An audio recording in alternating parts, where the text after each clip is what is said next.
السلام علیکم ورحمۃ اللہ وبرکاتہ۔ اللہم صلی علی محمد النبی الامی وعلی آلہ وسلم تسلیما کثیرا۔ رب اشرح لی صدری ویسر لی امری واحلل عقدۃ من لسانی یفقہوا قولی۔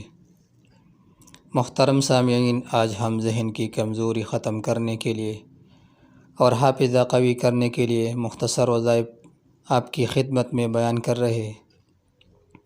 ان وظائف کے ذریعے سے اللہ تعالیٰ علم میں ترقی بھی نصیب کرے گا، حافظہ بھی قوی ہوگا اور ذہن کی کمزوری بھی دور ہو جائے گا انشاءاللہ۔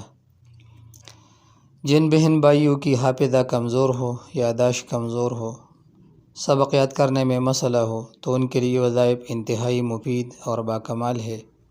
وظائف کیا ہے؟ ہر نماز کے بعد ہاتھ پیشانی پر رکھ کر 11 مرتبہ یا قویو پڑھے۔ ہر فرض نماز کے بعد دایاں ہاتھ پیشانی پر رکھ کر 11 مرتبہ یا قویو پڑھے، اور پھر اس کے بعد دایاں ہاتھ دل کی طرف رکھ کر سورۃ طٰہٰ پارہ نمبر 16 کی آیات 25 تا 28 تک 7 مرتبہ پڑھے۔ رب اشرح لی صدری ویسر لی امری واحلل عقدۃ من لسانی یفقہوا قولی، اسی جگہ تک آپ پڑھیں۔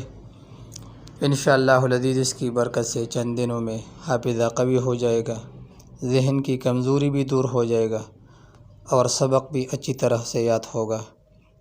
اس کے علاوہ نہارمو، کشمش اور بادام کا استعمال تقویت حافظہ کے لیے انتہائی مفید ہے۔ مسواک کا پنجگانہ نماز سے پہلے وضو میں استعمال اور کثرت تلاوت قرآن مجید و استغفار سے باطن روشن ہوتا ہے اور قوت حافظہ مضبوط ہو جاتی ہے۔ اللہ سے دعا ہے کہ اللہ تعالیٰ تمام مسلمان بہن بھائیوں کی قوت حافظہ مضبوط کرے اور ذہن کی کمزوری کو دور فرما لے۔ مزید ویڈیوز کے لیے میرے چینل اسلام 33 کو ضرور سبسکرائب کریں اور ویڈیو کو آگے ثواب کی نیت سے شیئر کریں تاکہ اور مسلمان بہن بھائیوں کو فائدہ پہنچا سکے۔ السلام۔